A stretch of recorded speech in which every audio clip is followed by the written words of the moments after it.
Iniwan ng ex ko ng babaeng ipinagpalit niya sa akin. Yan ang karma. Deserve. Nakilala ko si Dexter online a couple years back at nag-click kami agad. Naging magkaibigan kami at mabilis kaming na-develop sa isa't isa. Ang problema, magkalayo ang lugar namin. Taga Cavite ako, siya naman taga Bulacan. Magte-take na ako ng board nun. Siya naman nag-a-apply ng trabaho sa barko. Pareho din kaming may bad experiences sa naka-LDR namin before, kaya nag-aalangan kaming magsimula uli ng ganun.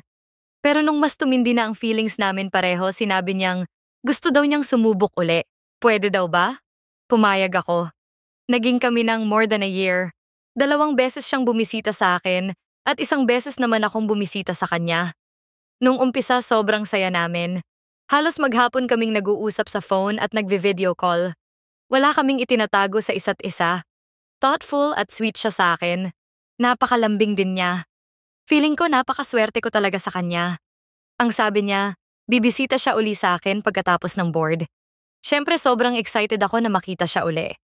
Pero a few weeks bago ang exams, napansin kong bihira na siyang mag-message o tumawag. Hindi na rin siya nauunang magsabi ng I love you at hindi na siya malambing sa akin. Nung tinanong ko kung bakit ang sabi niya, binibigyan niya lang daw ako ng space para makapag-focus ako sa pagre-review dahil alam niya kung gaano ka-importante sa akin ang makapasa dahil nurse sa UK si mama at kukunin ako para magkasama na kami doon. Sabi ko sa sarili ko, baka nag-overthink lang ako. Na thoughtful lang talaga siya, kaya hindi ko na pinansin. Pagkatapos ng board exams, nagsimula kaming magplano ni Dexter ng mga gagawin at pupuntahan namin pagbisita niya ng Cavite. Mukha namang bumalik na sa dati ang lahat. Pagdating niya nag-date agad kami at ang saya-saya ko talaga. Lalo na at parang nag-overthink lang talaga ako dahil ang bait-bait niya sa akin. Wala namang nagbago. Pero pagka-uwi niya ng Bulacan, ang dami na naman niyang excuses para hindi na kami mag-meet uli. One day, nag-message siya sa akin. Tinanong niya kung mahal ko pa ba siya at kung may nakikita pa akong future with him. Sinabi kong oo at tinanong ko kung bakit niya biglang tinanong yon. Tapos ang sabi niya bigla, pakiramdam ko kasi deserve mo ng mas okay sa akin. Yung nandyan lang palagi sa tabi mo at sasamahan ka. Ang buhay ko kasi nakaplano na mapalayo sa mahal sa buhay dahil gustong-gusto ko talagang sumakay sa barko. Nagulat ako kasi napag-usapan naman namin noon na pwede ko siyang kunin sa UK kapag stable na ako doon. Sabi niya rin ang inaplayan niyang barko ay dumadaan doon at pwede kaming magkita. Sinabi ko sa kanya na siya lang ang gusto ko at handa akong ituloy ang LDR namin hanggang matupad namin ang mga napag-usapan naming plano. Na OFW ang mama ko, kaya alam ko kung paano maghintay. Noon niya pinagtapat na may nahanap na daw siyang iba, kaya maghiwalay na lang daw kami.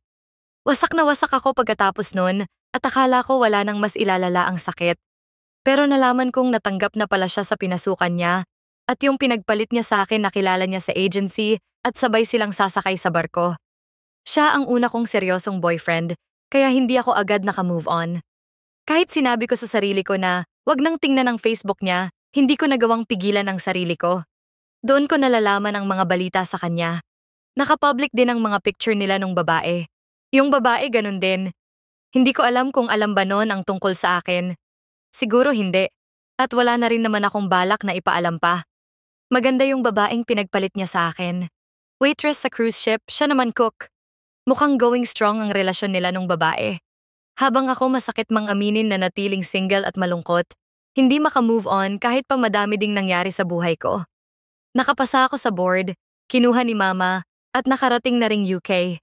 Pero 1 year ago may nakilala akong Briton sa ospital. Doktor. Niyaya niya akong mag-date at dahil sa kanya naka-move on ako. 1 year na kami ni Doc Todd Bailey, resident doctor sa ospital na pinapasukan ko. Tapos last week, out of the blue, nag-message si Dexter. Nangungumusta siya at nagtatanong kung may boyfriend na daw ba ako. Nakipag-break daw kasi sa kanya yung pinalit niya sa akin at sobrang lungkot niya. Eh di wow. Buti nga sa kanya, nakarma siya. Bakit kaya may mga taong tulad ni Dexter, no? Ano kaya ang nasa isip nila habang ginagawa nila ang mga ganong bagay? Akala ba nila walang katapusan ang pagpapaikot nila sa tao? Na kahit ilang beses ka nilang lokohin, babalik ka pa rin. Parang wala silang pakialam kung masaktan ka, basta makuha nila ang gusto nila.